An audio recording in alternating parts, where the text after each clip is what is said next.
नमस्कार विद्यार्थी मित्रांनो, एकाग्र अकॅडमी संलग्नित यशस्वी अकॅडमीमध्ये आपले सहर्ष स्वागत आहे. आपण बघू शकता, आपण जे PYQ सिरीज चालू केलेली आहे. 4 जानेवारीला आपली कंबाईन ग्रुप बी होणार आहे आणि 11 जानेवारीला कंबाईन ग्रुप सी होणार आहे. त्या अनुषंगाने आपण काही PYQ ची सिरीज चालू केली. जवळपास आपण 1000 प्रश्न कव्हर करण्याचा प्रयत्न केला. मागच्या लेक्चरला पण घेतलो आणि आजच्या लेक्चरला पण आपण काही PYQ घेऊन आलेलो आहोत. तर बघूया आपण PYQ. अपकेंद्री शब्द कशाशी संबंधित आहे? The term epicentre is associated with. तर अपकेंद्री शब्द कशाशी संबंधित येते?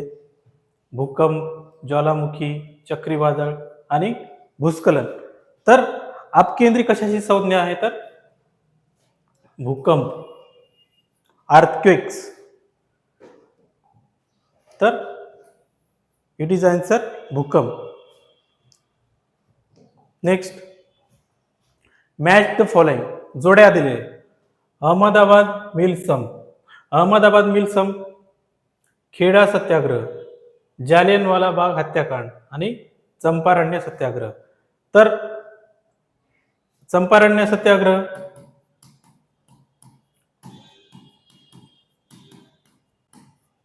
गांधीजीचा सर्वात यशस्वी झालेला पहिला सत्याग्रह आहे. चंपारण्य सत्याग्रह यशस्वी झालेला पहिला सत्याग्रह.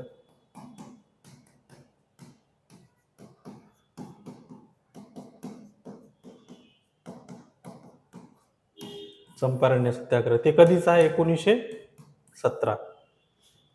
म्हणजे सरळ सरळ डीचा 1. मग डीचा 1 असणारे ऑप्शन किती आहेत? हे कटला. मग हे डीचा 1 असणारा 1 आहे. म्हणजे 2 कटले, आता 1 राहिला. म्हणजे मग आता अहमदाबाद मिलसम काय येते? 1918. म्हणजे अचं 4 असणारे 2 आहेत. म्हणजे हे कटला. यस. मग आता खेडा सत्याग्रह कधीचा आहे?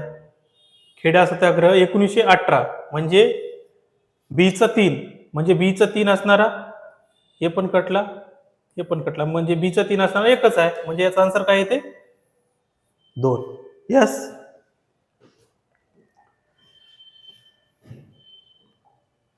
Which of the following is not example of depositional landform created by running water.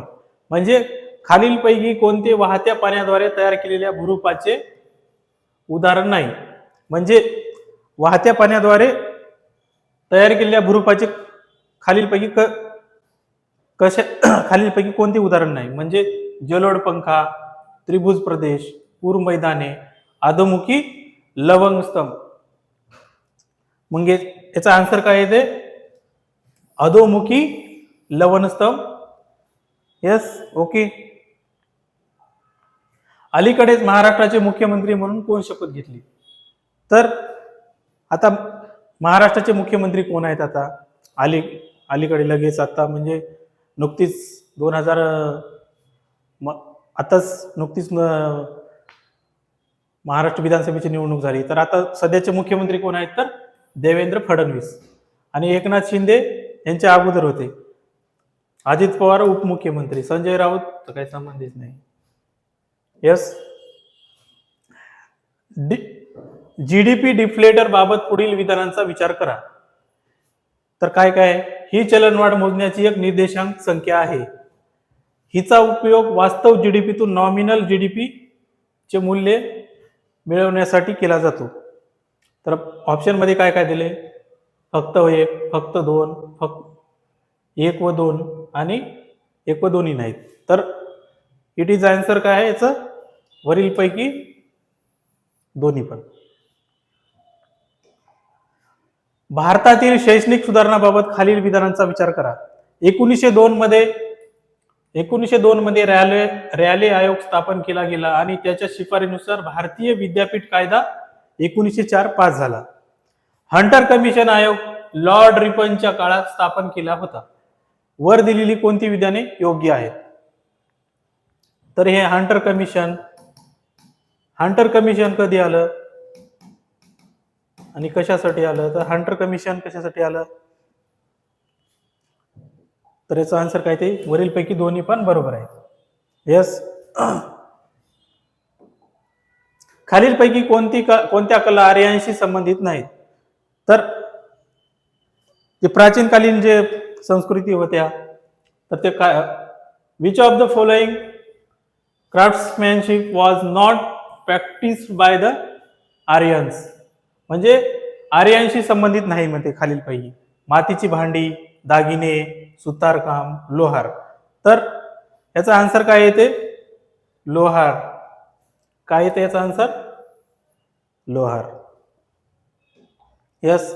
भारतातील कोणत्या प्राकृतिक विभाग हा शुष्क, उष्ण आणि वालुकामय विस्तीर्ण प्रदेश आहे.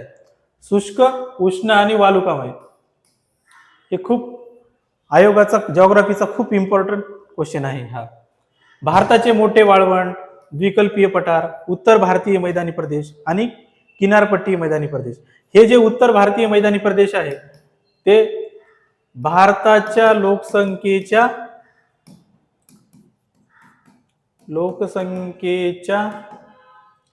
40% लोकसंख्या कुठे राहते, उत्तर भारतीय मैदानी प्रदेशामध्ये राहते. उत्तर भारतीय मैदानी प्रदेशात राहते.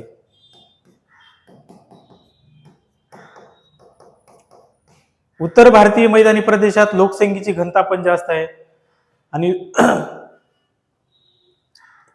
एकदम मैदानी भाग आहेत एकदम. मग याचा आन्सर काय येते, भारताचे मोठे वाळवंट. म्हणजे मोठ्या वाळवंटामध्ये काय काय असते, शुष्क, उष्ण आणि वालुकामय विस्तीर्ण प्रदेश असते भारताच्या मोठे वाळवंटामध्ये. यस. 1927च्या सायमन कमिशनचा बहिष्कार का करण्यात आला, तर सायमन कमिशन कधी आलं, 1927. काय म्हणते, महात्मा गांधीच्या अटकेच्या निषेधार्थ, कारण भारतीयांना आयोगातून वगळण्यात आले. सर जॉन सायमन यांना आयोगात समाविष्ट करण्याच्या निषेधार्थ, जालियनवाला बाग हत्याकांडाच्या निषेधार्थ. तर जालियनवाला बाग हत्याकांडाच्या निषेधार्थ काय झालं, तर कारण भारतीयांना आयोगातून वगळण्यात आलं होतं. म्हणजे ते 6 जे सदस्य होते त्यांच्यामध्ये 7 सदस्य होते, त्याच्यात भारतीयामध्ये एकही सदस्य नव्हता सायमन कमिशन मध्ये. त्यामुळे त्यांच्या निषेधात काय करण्यात आलं की सायमन कमिशन 1927 मध्ये काय करण्यात आलं, तर ते बहिष्कार करण्यात आलं. खालीलपैकी कोणत्या काळ्या मृदेची वैशिष्ट्ये नाहीत, काळी मृदा. काळ्या मृदेमध्ये सर्वात जास्त कोणतं पीक घेतलं जातं, कापसाचं पीक, कापूस. यस. ह्या मृदेची उत्पत्ती आग्नेयजन्य खडकापासून झालेली आहे. ती आयर्न ऑक्साईडचे समृद्ध आहे. ती जास्त काळ ओलावा टिकून ठेवतो. बरोबर आहे, 3 बरोबर आहे. तिच्यात नायट्रोजनचे प्रमाण जास्त आहे. म्हणजे काळी मृदा कशी एकदम सुपीक असते, काळी मृदा म्हणजे पाणी टाकून ठेवण्याची क्षमता जास्त असते. म्हणजे याच्यात 2 आणि 4 म्हणजे ती एक, त्याच्यामध्ये काय काय असते, आयर्न ऑक्साईड समृद्ध आहे आणि तिच्यात नायट्रोजनचे प्रमाण जास्त आहे. म्हणजे सॉरी, हे नाहीत, आपलं नाही विचारलं होतं. तर काळ्या मातीत काय काय असते, काळी माती कशापासून तयार होते, अग्निजन्य खडकापासून. अग्निजन्य खडकापासून.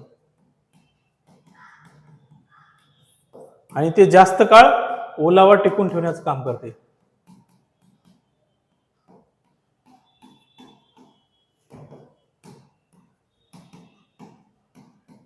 म्हणजे त्याच्या काळ्या मृदेमध्ये कोणते कोणते पीक येतात, कापूस, ऊस, अशा प्रकारचे दीर्घकालीन जे पीक येणार ते घेतले जातात काळ्या मातीमध्ये. अग्निजन्य खडकाविषयी खालील विधानांचा विचार करा. अग्निजन्य खडक सामान्यतः संरचनेत स्फटिकासारखे असतात. ते स्तरामध्ये उद्भवतात आणि त्यात जीवाश्म आढळतात. या खडकामध्ये वाळू नसते. अग्निजन्य खडकामध्ये तर खाली काय काय दिले, कोणती विधाने योग्य आहेत, आपल्याला योग्य विचारले. 1 व 3, 1 व 2, 2 व 3 आणि 1. याचा आन्सर काय येते मग फक्त 1. म्हणजे अग्निजन्य खडक सामान्यतः संरचनेत स्फटिकासारखे असतात. यस. 1919 मध्ये मोर्लो मिंटो कायदा सुधारण्याचे उद्दिष्ट काय होते? मोर्लो मिंटो कायदा कधी आला? तर 1919. तर ते काय त्याचे काय काय उद्दिष्ट होते त्याच्यामध्ये? महिलांना राजकारणात आणण्यासाठी. म्हणजे 1919चा जे मोर्लो मिंटो कायदा आला तर ते कशासाठी आला? तर महिलांना राजकारणात आणण्यासाठी. आणि विधानसभेत भारतीयांचा वाढता सहभाग, महायुद्धातील सहकार्यासाठी तयारी आणि स्वतंत्र निवडणूक प्रणाली राबवित आहे. तर ह्याचा आन्सर काय येते? स्वतंत्र निवडणूक प्रणालीसाठी राबवित आहोत. म्हणजे 1919चा जे मोर्लो मिंटो कायदा होता तर ते स्वतंत्र निवडणूक प्रणालीसाठी राबवित आहे असं हे केलेलं आहे, उद्दिष्ट ठेवलेलं होतं. उष्ण हवामानात कोणत्या प्रकारच्या मातीमुळे जमिनीला मोठ्या प्रमाणात भेगा पडतात? जेव्हा जमिनीची धूप होते तेव्हा जमिनीला काय होते? तर भेगा पडतात जमिनीला. तर कोणत्या प्रकारच्या मातीला पडतात? पिवळी माती, लॅटराइट मृदा, गाळ मृदा आणि काळी मृदा. तर कशाला भेगा पडतात? तर कोणत्या मातीमुळे जमिनीला भेगा पडतात? तर काळ्या मातीमुळे. येस. खादर व बांगर कोणत्या प्रकारच्या मातीत येतात? खादर व बांगर म्हणजे जुन्या गाळापासून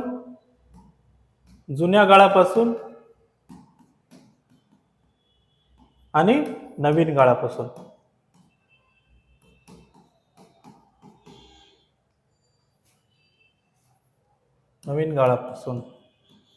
तयार झालेल्या ज्या मातीला काय म्हणतात? खादर आणि बांगर. दगड गोट्यापासून तयार झालेल्या आणि त्याला खादर आणि बांगर, नवीन मातीपासून, म्हणजे असं त्यांना बोलले जाते. तर काळी माती, गाळाची माती, लॅटराइट माती आणि यापैकी नाही. तर कशाशी संबंधित? तर गाळाच्या मातीला काय होते? खादर आणि बांगर कोणत्या प्रकारच्या मातीत येतात? तर गाळाच्या मातीमध्ये. म्हणजे नदीचं पाणी वाहून आल्यानंतर जे दगड गोटे येऊन तयार होते किंवा जे गाळ तिथं थांबते त्याला काय म्हणतात? मग खादर किंवा बांगर असं.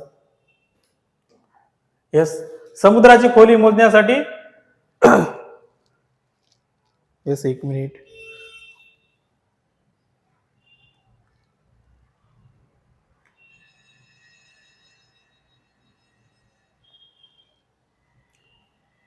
समुद्राची खोली मोजण्यासाठी कोणत्या यंत्राचा वापर करतात?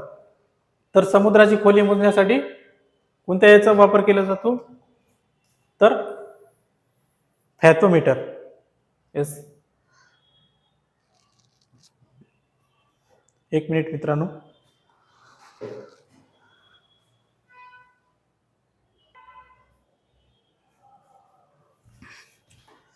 येस विद्यार्थी मित्रांनो, चला. खालीलपैकी कोणता रंग प्राथमिक रंग नाही? तर याचा एक सिक्वेन्स आहे, ताना, पी आणि पाजा.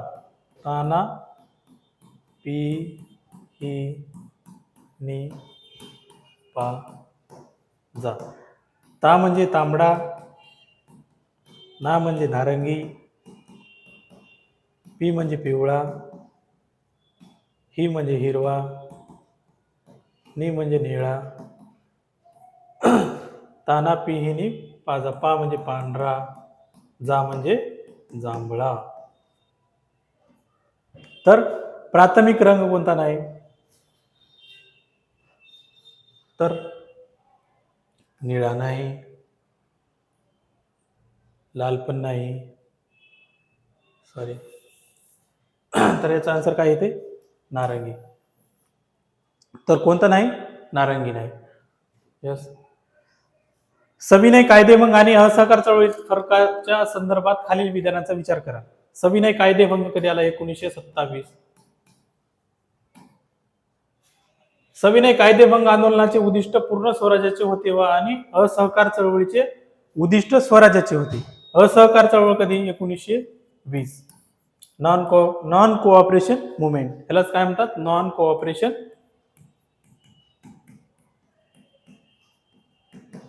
मुवमेंट.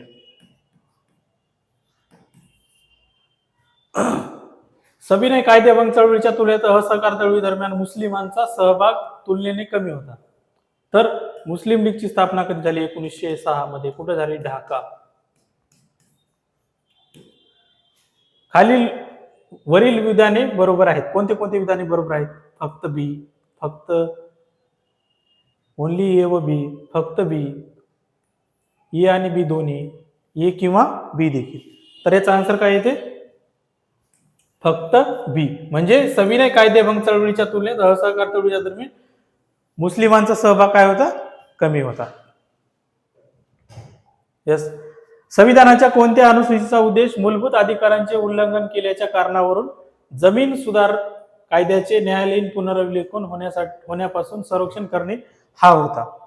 तर जमीन सुधार कायदा कधी आहे? तर ते कोणत्या अनुसूचीमध्ये आहे? तर 5वी अनुसूची, 7वी अनुसूची, 9वी अनुसूची आणि 3री अनुसूची. तर कोणत्या अनुसूचीमध्ये आहे त्याचे जमीन संरक्षण? तर 9वी अनुसूची. तर 8वी अनुसूचीमध्ये काय आहे? तर भाषा, 22 भाषा. यस. पुढील विधानांचा विचार करा. भारतीय राज्यघटनेचे 20 भाग आहेत. भारतीय संविधानात एकूण 390 अनुच्छेद आहेत. भारतीय राज्यघटनेत 9वी, 10वी, 11वी आणि 12वी अनुसूच्या दुरुस्ती कायद्याने जोडल्या गेलेल्या आहेत. तर याचं स्टेटमेंट कोणते कोणते बरोबर आहेत? मग केवळ 3. फक्त भारतीय राज्यघटनेमध्ये 9वी, 10वी आणि 12वी अनुसूची काय केले की घटना दुरुस्ती करून समाविष्ट करण्यात आलं घटनेमध्ये. तर एकूण किती? 22 भाग आहेत. अनुच्छेद 390 पेक्षा जास्त. यस. खालीलपैकी कोणते विधान हवेच्या दाबासंदर्भात योग्य आहे? विषुववृत्तीय प्रदेशात हवेचा दाब कमी आणि ध्रुवीय प्रदेशात हवेचा दाब काय असतो? जास्त असतो. उच्चता कमी झाल्याने हवेचा दाब कमी व उच्चता कमी झाल्याने हवेचा दाब काय होतो? कमी होते. म्हणजे air pressure decreases in attitude. Yes. तर याचा आन्सर काय येते? ओनली 1. म्हणजे विषुववृत्तीय प्रदेशामध्ये, एक मिनिट, सॉरी मित्रांनो, विषुववृत्तीय प्रदेशात हवेचा दाब कमी होतो आणि ध्रुवीय प्रदेशामध्ये काय असतो? जास्त असतो हवेचा दाब. यस. देशादरम्यान वेगवान एकत्रीकरण किंवा परस्पर जोडणीची प्रक्रिया काय आहे? तर what is the process of rapid integration of interconnection between countries called? म्हणजे देशादरम्यान वेगवेगळ्या एकत्रीकरण किंवा परस्पर जोडणीची प्रक्रिया काय आहे? तर औद्योगिकीकरण, जागतिकीकरण, उदारीकरण आणि आधुनिकीकरण, मॉडर्नायझेशन. तर याचा आन्सर काय येते? ग्लोबलायझेशन. एलपीजी मध्ये हे ग्लोबलायझेशन म्हणजे जागतिकीकरण. यस. खालीलपैकी कोणते विधाने योग्य आहे? बंगालमध्ये स्वामी विवेकानंद यांनी परमहंस मंडळाची स्थापना केली. हिंदू धार्मिक विचारसरणी प्रथा काळानुसार सुधाराव्यात या हेतूने महाराष्ट्रात प्रार्थना समाज सुरू करण्यात आला. तर ऑप्शन मध्ये काय? फक्त 1, फक्त 2, दोन्ही योग्य, दोन्ही अयोग्य. तर याचा आन्सर काय येते? फक्त 2.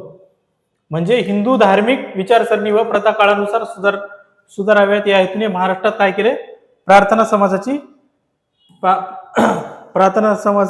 सुरू करण्यात आले त्यावेळेस.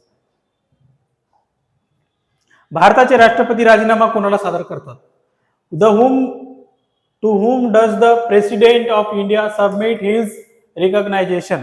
म्हणजे भारताचे राष्ट्रपती राजीनामा कुणाकडे देतात? तर कोणाकडे देतात?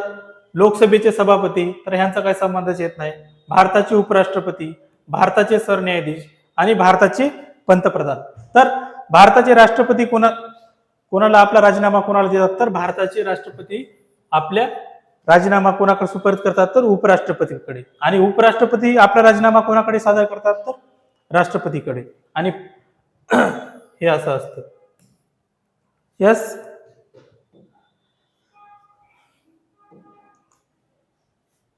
मालमत्तेच्या अधिकाराला टिंबटिंबद्वारे मूलभूत अधिकाराकडून घटनात्मक हक्कांचा दर्जा देण्यात आला.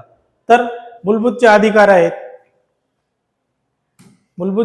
आहेत त्यांना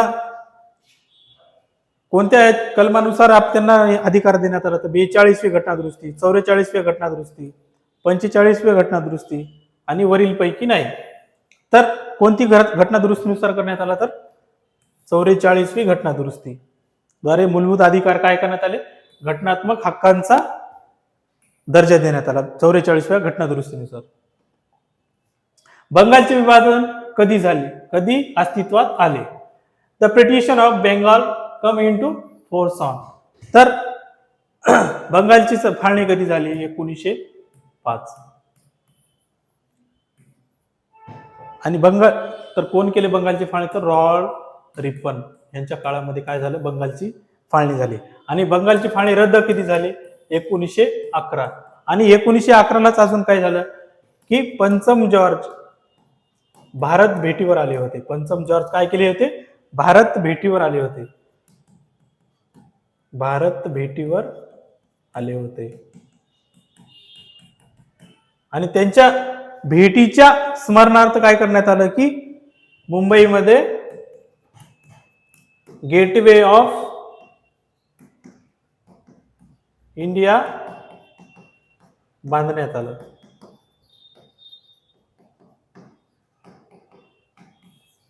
यस. तर बंगालची फाळणी कधी झाली, तर 16 ऑक्टोबर 1905, 17 ऑक्टोबर 1905, 16 सप्टेंबर 1905. तर एक्झॅक्ट तारीख याची काय आहे, तर 16 ऑक्टोबर 1905. यस. ऍपल आयफोन निर्मितीचे पहिले कंपनी मालकीचे स्टोअर भारतात कुठे सुरू होणार आहे? तर ऍपल कंपनीचं भारतात कधी कुठे स्टोअर सुरू होणार आहे, तर हैदराबाद, कोलकाता, नवी दिल्ली आणि मुंबई. तर कुठे सुरू होणार आहे, तर मुंबईमध्ये. यस. राष्ट्रीय उत्पन्न खात्यामध्ये वैयक्तिक उत्पन्न कसे परिभाषित केले जाते? तर अविरत नफा, घरगुती निव्वळ व्याज देयके, कॉर्पोरेट कर प्लस सरकार आणि कंपन्यांकडून घरगुती देय हस्तांतरण, अविस्तारित नफा, कॉर्पोरेट कर प्लस सरकार आणि कंपन्यांकडून घरगुती देय हस्तांतरण. ऑप्शन 3 मध्ये काय काय दिले, अवितरित नफा, घरगुती निव्वळ व्याज देयके प्लस सरकार आणि कंपन्यांकडून घरगुती देय हस्तांतरण आणि घरगुती निव्वळ व्याज देयके सरकार कंपन्यांकडून घरगुती. तर याचं हे काय ते आन्सर काय येते, अविरत नफा मायनस घरगुती निव्वळ व्याज देयके, त्याच्यातून मायनस काय होते, कॉर्पोरेट कर प्लस सरकार आणि कंपन्यांकडून घरगुती देयके हस्तांतरण. नेक्स्ट, खालीलपैकी कोणते घटक मातीची सुपीकता राखण्यात मदत करतात? तर माती भुसभुशीत होण्यासाठी काय करतात, त्याच्यामध्ये आपण त्यांना मातीला हे करून त्याला एकदम भुसभुशीत करून त्याच्यामध्ये कोणते घटक मातीची सुपीकता राखण्यास काय काय मदत करतात? खतांचा वापर. खतांचा वापर केला तर काय होते, माती भुसभुशीत होते का? पिकांची लागवड, पिकांची अदलाबदली, वरीलपैकी सर्व. तर याचा आन्सर काय येते, तर वरीलपैकी सर्व. जास्तीत जास्त खतांचा वापर केला तर काय करतात की जास्तीत जास्त पीक काय ते म्हणजे जास्तीत जास्त खतांचा वापर केला तर काय होते, तर जमिनीची सुपीकता वाढते आणि जास्तीत जास्त आपल्याला काय होते, त्याच्यातून उत्पादन मिळते. आणि काय करते, पिकाची लागवड. जास्तीत जास्त वेगवेगळ्या प्रकारचे पिकं जर लावलं आणि खतांचा जास्त वापर केला तर काय होते, ते माती एकदम भुसभुशीत होऊन त्याची सुपीकता होते जास्तीत जास्त. आणि पिकांची अदलाबदल म्हणजे एकच पीक परत परत तेच पीक घेतलं तर काय होते, जमिनीची सुपीकता काय होते, कमी होते, म्हणजे जमीन नापीक होते.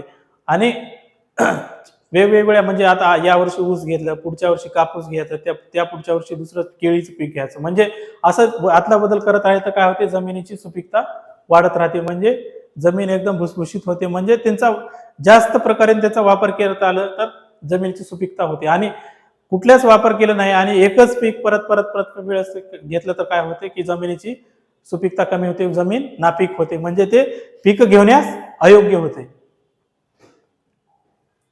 शरीरात ऑक्सिजन समृद्ध व्हावा, या ऑक्सिजन समृद्ध हवा घेण्याच्या प्रक्रियेस काय म्हणतात? तर श्वास घेणे, श्वास सोडणे, त्यालाच काय म्हणतात, उच्चवास. फेरतरण म्हणजे अन्वेषण. हे दोन शब्द तर वेगळेच दिसत आहेत. म्हणजे याचं काय होते, श्वास घेणे. शरीरात आपण ऑक्सिजन घेतो आणि कार्बन डायऑक्साईड काय करतो, बाहेर सोडतो. तर त्याला काय म्हणतात, मग श्वास घेणे. 1 मिनिट विद्यार्थी मित्रांनो.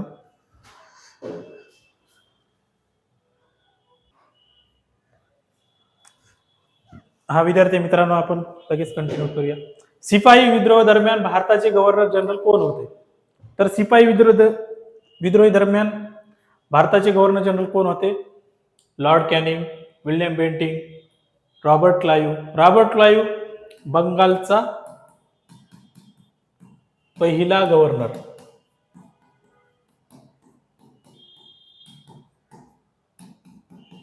सतराशे 1757 ते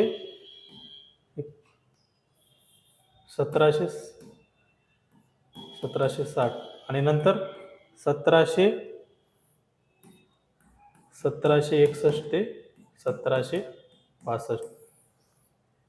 रॉबर्ट क्लाइव्हने काय केलं तर दुहेरी राज्यव्यवस्था राबवली. दुहेरी राज्यव्यवस्था म्हणजे काय? वसुलीचे अधिकार, वसुली कोण करायचं? कंपनी करायचं.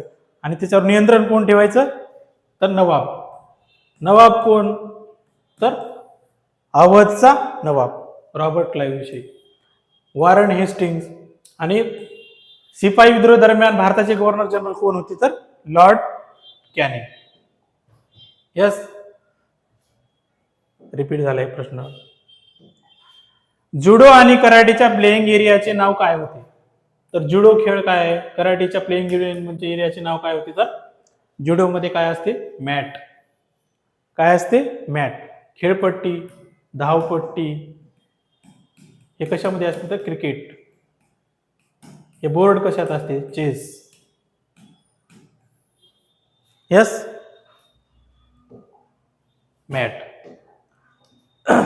तरी आपण काही इम्पॉर्टंट काही पॉइंट बघूया, जे की एक्झामच्या अनुषंगाने आपण काही एमपी क्वेश्चन बघूया. भारताचा क्रमांक, महत्वाचे जागतिक निर्देशांक 2025.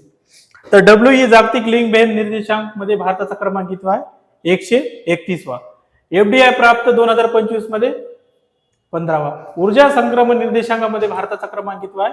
71वा. म्हणजे येणाऱ्या 4 जानेवारीच्या कंबाईनच्या अनुषंगाने एकदम इम्पॉर्टंट व्हेरी आयएमपी क्वेश्चन आहे ते. शाश्वत विकास उद्दिष्टांची क्रमवारीमध्ये भारताचा क्रमांक किती आहे? 99वा. जागतिक शांतता निर्देशांकामध्ये भारताचा क्रमांक किती आहे? 115वा. जागतिक दहशतवाद निर्देशांक मध्ये भारताचा क्रमांक 14वा. पाकिस्तान दुसरा. डिजिटलायझेशन मध्ये 2024 मध्ये भारताचा क्रमांक 3रा. हुरून ग्लोबल युनिकॉर्न इंडेक्स कितवा? 3रा क्रमांक. फिफा क्रमवारीत इंडियाचा क्रमांक किती आहे? 133वा. हेनली पासपोर्ट मध्ये निर्देशांक मध्ये भारताचा क्रमांक किती आहे? 77वा. जागतिक स्पर्धात्मक रँकिंग मध्ये भारत कितव्या क्रमांकावर आहे? तर 41व्या क्रमांकावर आहे. महाराष्ट्रातील महत्वाचे पदाधिकारी. तर महाराष्ट्राचे मुख्यमंत्री कोण आहेत? देवेंद्रजी फडणवीस. तर महाराष्ट्राचे राज्यपाल कोण आहेत? आचार्य देवव्रत. कितवे आहेत? तर हे 15वे. महाराष्ट्राचे मुख्य न्यायाधीश श्री चंद्रशेखर. महाराष्ट्राचे निवडणूक आयुक्त कोण आहेत? दिनेश टी वाघमारे. महाराष्ट्राचे मुख्य सचिव कोण आहेत? राजेश अग्रवाल. महाराष्ट्राचे महाधिवक्ता मिलिंद साठे. महाराष्ट्राचे लोकायुक्त फीएम कानडे. राज्य मानवी हक्क आयोगाचे अध्यक्ष के तातेड. महिला हक्क आयोगाचे अध्यक्ष रुपाली चाकणकर. हे राज्य महिला आयोगाचे अध्यक्ष आहेत. तर केंद्रीय महिला आयोगाचे अध्यक्ष कोण आहेत? म्हणजे आपल्या स्टेट लेवलचे आहेत. तर सेंट्रल लेवलला कोण आहेत? तर विजया रहाटकर. यस. आणि महाराष्ट्र राज्य मुख्य माहिती आयुक्त कोण आहेत? तर संजय पांडे. यस. आपल्या एफडीआय मध्ये बघूया भारताचे काय एफडीआय मध्ये काय चालू आहे. तर सर्वाधिक एफडीआय प्राप्त झाली राज्य कोणती आहेत? तर सर्वाधिक फॉरेन डायरेक्ट इन्व्हेस्टमेंट. तर आपलं जे उत्पादन आहे ते बाहेर फॉरेनला पाठवण्यामध्ये सर्वात जास्त कोणतं राज्य आघाडीवर आहे? तर महाराष्ट्र. काय? 19.6 अब्ज डॉलर. म्हणजे एकूण याच्या किती टक्के आहे? तर 31% वाटा आहे महाराष्ट्राचा. कर्नाटकचा किती आहे? 6.62 अब्ज डॉलर म्हणजे 20%. आणि दिल्लीचा किती वाटा आहे? तर 6 अब्ज डॉलर म्हणजे 12%. गुजरातचा किती आहे? तर 5.71% अब्ज डॉलरमध्ये. तामिळनाडू 3.68 अब्ज डॉलर, म्हणजे एकूण याचे किती टक्के आहे तर 7%. म्हणजे ज्या देशातून गुंतवण्यात आली, म्हणजे भारतामध्ये कोणत्या देशाकडून जास्त गुंतवणूक भारत केलेला आहे तर सिंगापूरकडून किती आहे 30%, मॉरिशस 17%, अमेरिका 11%. क्षेत्रनिहाय एफडीआय प्रवाह, म्हणजे कोणत्या क्षेत्राकडून सर्वात जास्त भारताने आपले इन्व्हेस्टमेंट केली, म्हणजे आयात निर्यात कोणत्या क्षेत्राकडून सर्वात जास्त झाली तर सेवा क्षेत्र आघाडीवर आहे. तर किती 19% काय झाले सेवा क्षेत्रामध्ये जास्त गुंतवणूक झाली. संगणक आणि सॉफ्टवेअर हार्डवेअर त्याच्यावर किती 16% आणि व्यापारावर 8%. म्हणजे सेवा क्षेत्रातील थेट परदेशी गुंतवणूक 40.77%, 9.35 अब्ज डॉलर मागील वर्षी होती, म्हणजे 6.64 अब्ज डॉलर. यस, थँक्यू विद्यार्थी मित्रांनो. अशाच प्रकारचे प्रश्न पाहण्यासाठी आपण आपल्या चॅनलला लाईक, शेअर आणि सबस्क्राईब करा. विद्यार्थी मित्रांनो, आपण एक अफवा पसरत आहे विद्यार्थी की 4 जानेवारीला परीक्षा होणार आहे का, तर त्या अफवाचे काही आपण बळी पडायचं नाही. आपल्या अभ्यासामध्ये काही खंड पडू देऊ नका. अभ्यास आपला असाच चालू ठेवा. आयोग एक्झाम घेईल न घेईल, पण आपला अभ्यास कधी थांबला नाही पाहिजे. Okay, thank you.